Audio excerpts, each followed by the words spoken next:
It is being bold. It is being brilliant. It's being non-apologetic about what we're doing. We had to leverage those abilities and just to come to the table and execute like never before. Bring in capable people, coach them, make sure they're connected to the outcome, and let them run. As a leader and with your team, have to have the will to win. Connecting more with our humanity and, pausing for a moment to be the human beings that we are. But with humility, you know that you can leverage that skill set that people have and let them be their best. This will be a time of innovation. Hi, and welcome to Courageous Leadership in Times of Global Crisis and Uncertainty, an HMG live virtual briefing covering what matters most to drive a winning agenda and make the future a better place. A warm welcome to today's host, Lead Principal and CEO of HMG Strategy, Hunter Muller. I'm real excited today to introduce our guest, Bhavani Amirthalingam. Bhavani, welcome to the program. Hi, Hunter. How are you? I am awesome. How are you? Very good. Thank you for having me. I'm looking forward to the conversation. Well, tell us a little bit about, set context for us relative to your company and the size and scale, your customers, the work you're doing over the past 40 days, how important it's been to be focused on your core mission. Sure, I'm happy to. So Amarin, in terms of our core purpose, it is, to power the quality of life. We are a investor-owned regulated utility servicing the Missouri and parts of Illinois, both electric and gas, servicing. We've got about 9,000 coworkers. I want to bring context for what we have going on over the last 40 days. I know it's unprecedented times for everybody, but it has been an unbelievable experience just watching our coworkers, our organization just come to life and come and really rally around our core purpose, which is powering the quality of life. And we've got 65% of our coworkers working remotely to ensure we can keep safety top of mind for everyone, for the coworkers that are actually in the field as well as for those that are working remotely.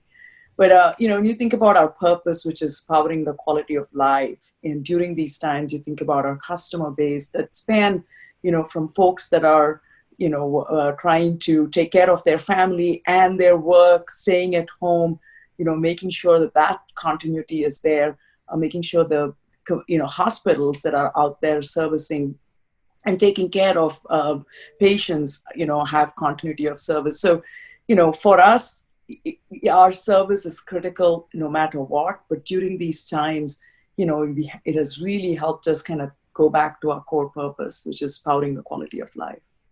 Fascinating stuff. When the crisis first came into focus for you, can you explain what your go-to is? What was your first assessment and what did you do? It's a great question. So as we started seeing things unfolding, in the first week of March, we actually went ahead and did a proactive pandemic tabletop inside of the digital organization. So we said, let's just look at our entire posture, look at readiness, look at what we're going to be doing from a cyber perspective as well. And so that was probably, one of the best decisions we made because it really set us up. So we did that on a Monday and then we piloted that Friday where we asked for the entire digital organization, but also other teams that wanted to do it, to go remote completely and see what that looked like and how that experience was. Worked really good, but we also learned. So between the pandemic and the Friday exercise, it gave us the opportunity to go make some changes and get our systems prepared for that pilot. And then we did that on Friday, and we learned a lot going through that pilot and said, what do we have to do to scale this infrastructure up? If we have to actually go in and take a significant part of the organization, remote, what is that going to look like? So we took the lessons learned literally on that Friday, worked through the weekend, and come Monday, literally that weekend, we had the governor of Illinois to, go into a shelter-in-place order. And so as a result, come Monday, Tuesday, we had to make sure our coworkers are able to work remotely. So we shifted overnight, from where we, best case probably had 1,500 coworkers, working remotely, in case of a storm situation, to, having 7,000 some connections, coworkers, consultants, all working remotely, literally in that week's time. We transitioned through the course of that week. We also transitioned our customer care centers.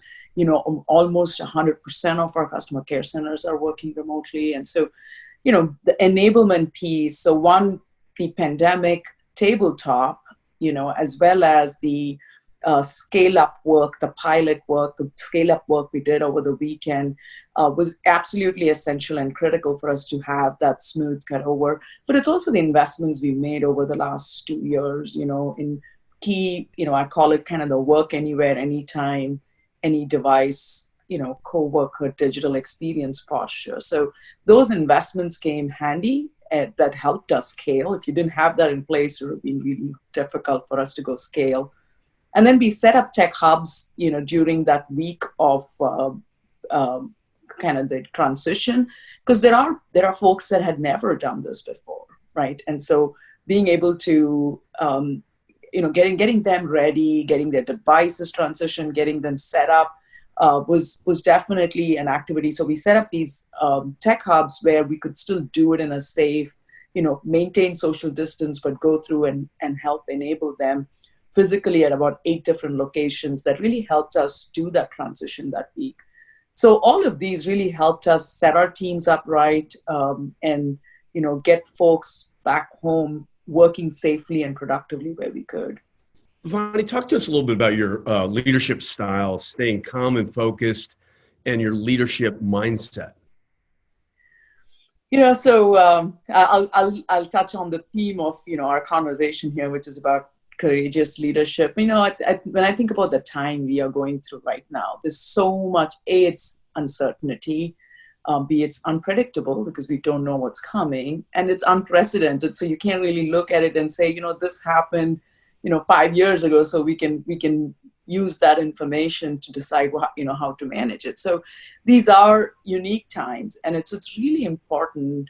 To me, courageous leadership at this point of time really comes down to a few things, right? One, making sure you are calm and you can maintain and provide that calm and focus for your team. So it's really important to have calm and focus, but clarity in communication, right? So making sure you're having bite-sized communication out to your teams more frequently than you probably would. I do a virtual, all hands weekly connect with the entire digital organization. And we have a really good turnout for those because people want to understand what's going on. And, we talk about what's going on inside our organization, but also across all of Amarin, our customers. I have, other executive leadership team members come in and, walk through how they are handling it within their areas. So it gives them, a much better view of what's really happening when they're physically not at the location, right? So I think calm, focus, communicate, right, is core. The other thing, you talk about mindset. I think at this point, during these times, you need it always, but I think during these times, there are a few things, I remind myself, so I highly encourage others to do as well, is think about, your resiliency, right? This is a time that resiliency is so very important. And part of that is making sure you're taking care of yourself and reminding others to take care of themselves, because you need the energy, you need an innovative mindset to come and solve for these challenges on a daily basis. So just that attitude you can bring, the resiliency you can bring to this, I think is really important. The other thing is to actually approach things with more of I call it the growth and gratitude mindset versus the fixed and fearful mindset, right? It is scary. There are a lot of things that are known. So you can be really afraid and you can let fear take over, or you can really be grateful for all the things that you do have, and really work through it from that standpoint. And having a growth mindset, I do believe there's an opportunity in every crisis, and it's for us to go and find them and create them in some cases, right? So In terms of, leadership style, those are probably some things I think of when I think about being courageous. There are difficult decisions you have to make during these times, but if you're transparent, if you're communicating, people understand why you're making certain decisions or what's the rationale, etc. Right? So it I think really impressed me. Your communication style as well really impresses me. Talk to us a little bit about the town halls with bringing in your CEO, your CFO, and getting a real feel for the business for the IT group. I think it's extremely important, right? You're making sure they can connect the work that they are doing every single day to what is actually happening for our customers, what's happening, for our operations, what's happening with the financial health of the organization. You always need to be doing it. We need to be doing it more and more often in bite size with relevance right now more than ever before. So I did one session where I had both my CEO and our CFO come in and talk about, what's happening across the organization, how are we doing?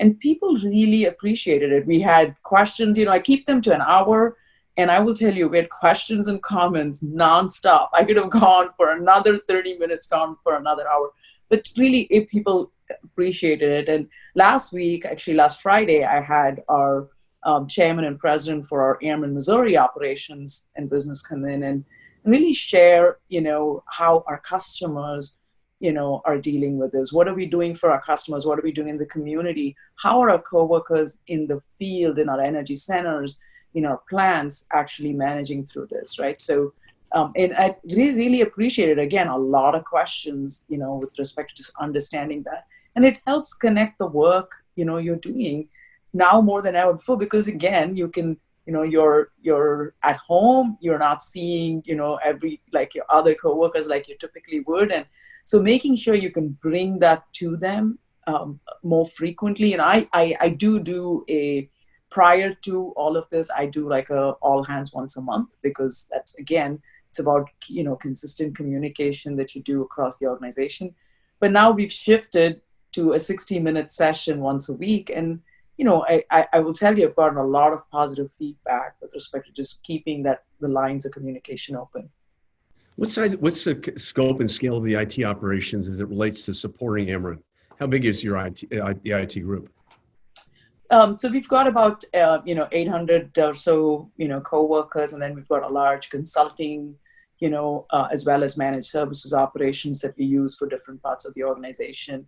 I look at, in terms of just scope and operations, I'd say the key pillars are one around what we do with customer experience, and so all our customer related, our digital customer experience, as well as all our systems that help operate the back office for our customer operations, really important there. So that's one. And then we've got all our traditional IT, systems, which is all our, finance, supply chain, your core ERP, all your core application portfolio in a traditional IT organization.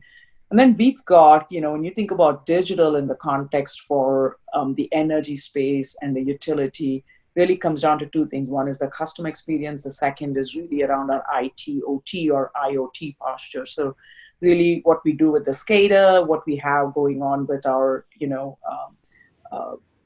kind of grid related technology, our communication infrastructure for the grid. And so there's a number of, platforms that we have that support capabilities, platforms that we support, our energy centers, the grid of the future. And so all of those kind of, is that along with customer experience kind of forms our core digital posture. And then we've got, of course, top of mind for me is cybersecurity, right? Being in the critical infrastructure space. So we've got the cyber portfolio as well. And, I would call our infrastructure and operations umbrella that supports the core backbone for the organization. And then we have a team that's focused around kind of what I call all our center of excellence around automation, analytics, integration, kind of foundational technologies, right, from an enablement standpoint. How did you graduate to the CDO role? So often CIOs are thinking about, is the CDO, is the digital piece part of it, IT or not? And how did you maneuver that when you came into Ameren? So, I got hired in for this role. I did come in from an organization, just came in from Schneider, where we did have, the digital and the digital elements and the traditional IT elements all integrated. And I think part of it is evolution for many industries. And Ameren, when I stepped into the role, they did bring me in to help, kind of help evolve the customer posture, help evolve the IoT posture or the ITOT posture. So, a part of it is as you're laying out the strategy, it's working with different parts of the business, the segments, the functions, to understand, kind of the current state, but work alongside to help define the future state. And then, obviously lay out the roadmap appropriately. So talk about the customer journey and helping the business find that current market and future markets. How do you go about that, the customer journey mapping? So we work very closely with, the digital organization works very closely with our customer teams, both Missouri and Illinois in our segments.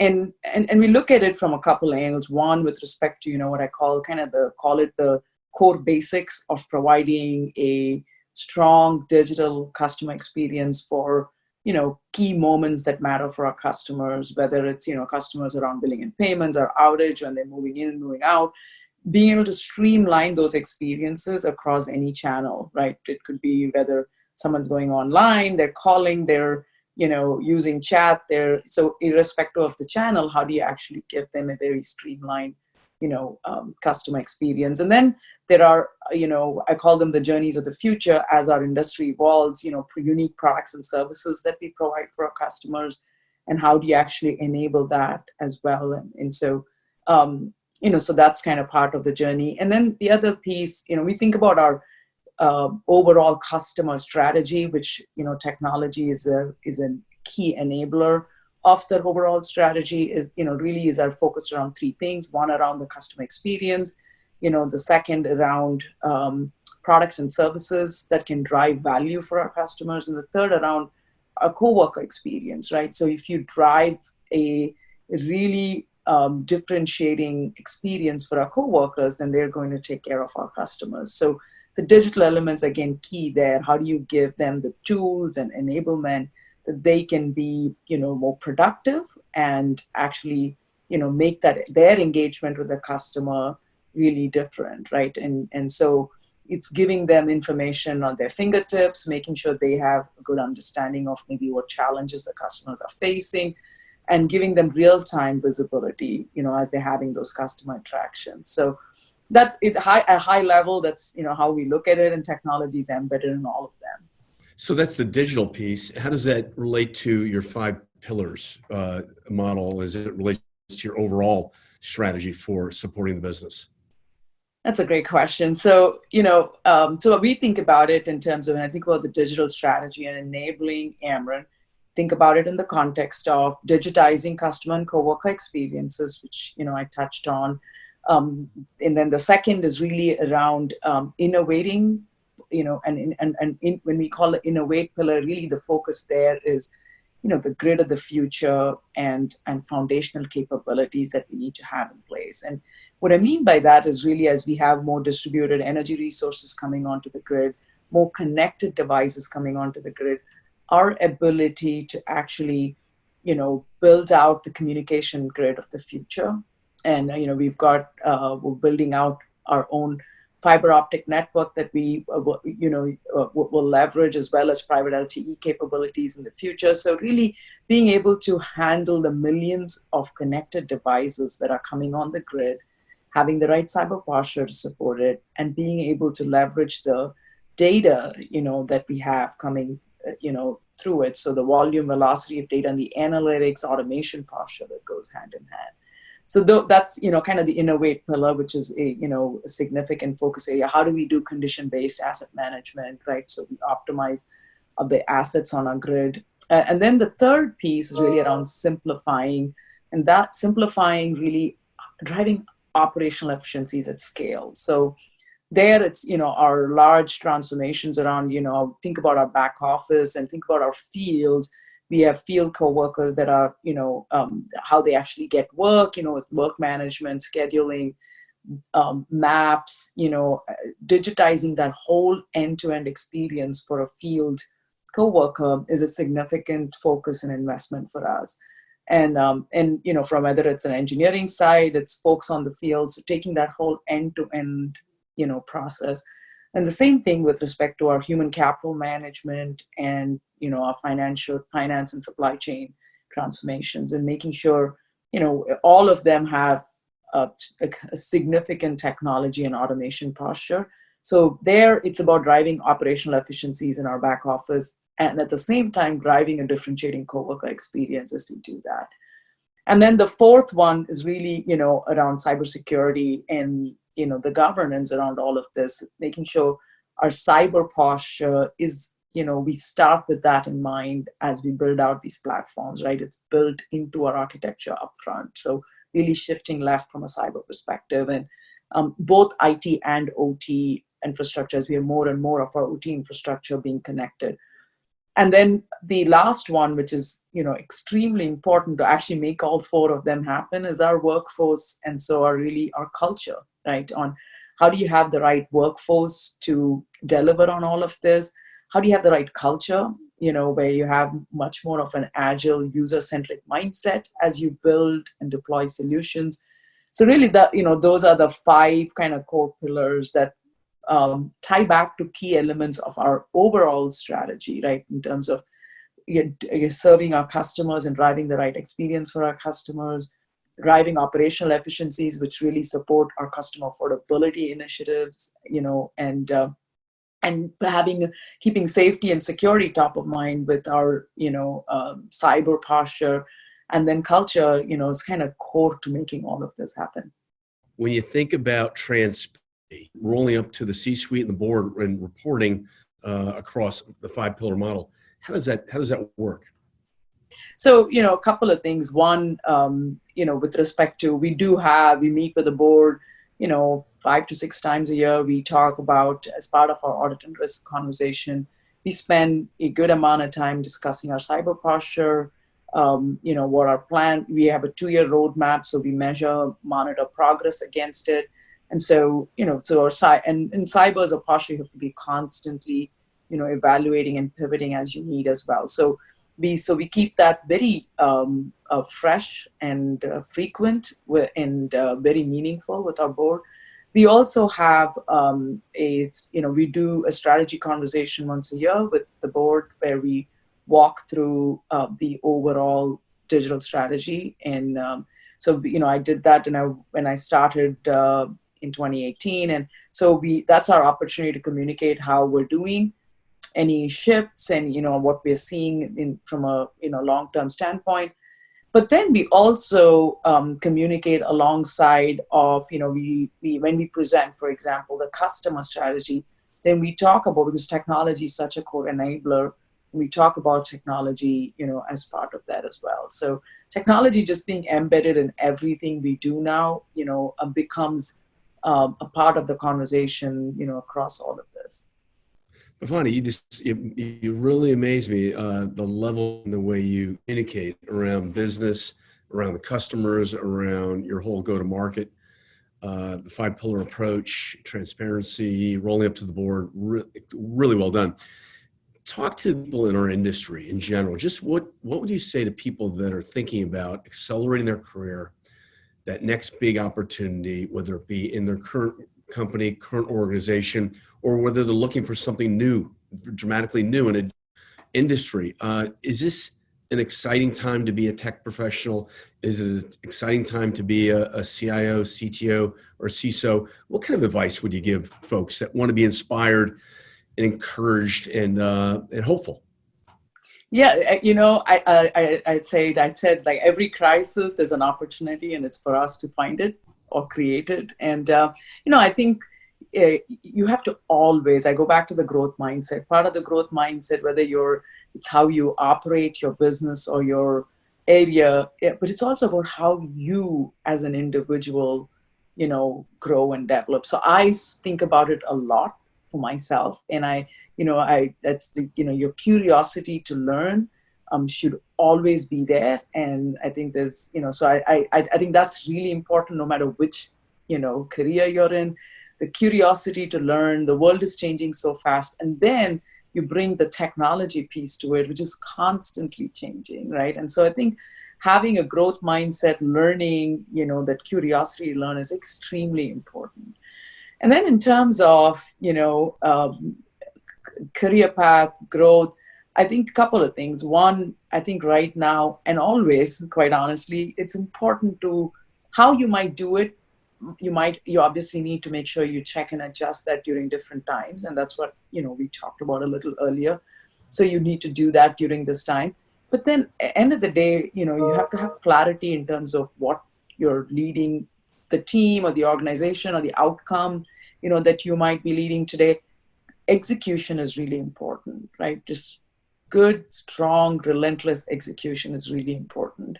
And I think, I would focus on that, and the rest of it typically follows. So that's one piece of it, never compromise on that. And then the second thing is to also shape things for yourself on, do you feel, I ask myself, am I too comfortable? And if you are, then you just have to ask yourself, how are you going to make yourself a little uncomfortable, right? And so what do you need to do with respect to you could do that at work and what you're doing, or you could find things that you can go in and build that energy for yourself on, right? So I think learning, bringing that growth and learning mindset, the curiosity to learn is very important. I think, the other thing is to also, in terms of just, one thing I tell myself is, during these times is like empathy is extremely important, right? Like you have to have, people are going through difficult times, and you might not realize that when you're, in go mode, you've got outcomes, you're driving, and it's super important to be able to pause, to understand, now more than ever before, what people are dealing with in their lives. So, I think the empathy piece is extremely important, and things will all, fall in place if you're focused on execution, you care for your people, you keep your calm and focus and communicate, right? And then the other thing is, during these times, I talked about kind of the go. It's important to, balance between being action-oriented and knowing when to pause to reflect and to make sure, the check and adjust is another way to say it. But I think it's important to do that a little bit more often than you typically might do, during these times. Yeah, Bhavani, we have about 1 minute left. I want to thank you so much. This has been an exceptional program. You must be an amazing person to work with. A little bit about your team and how you help your group grow. I think part of it is what I do for my own self. I think it's establishing kind of, I really believe in a,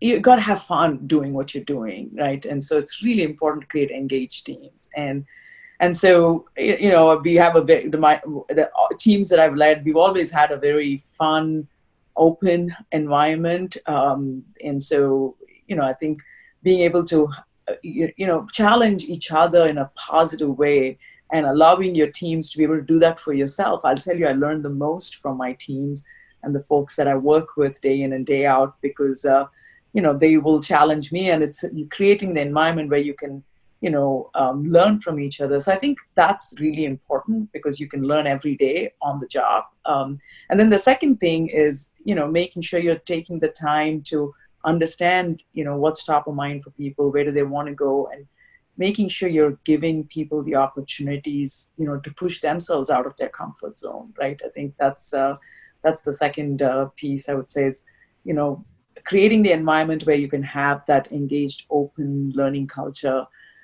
And then the second is, making sure, you're helping others also get out of their comfort zone if that's the case.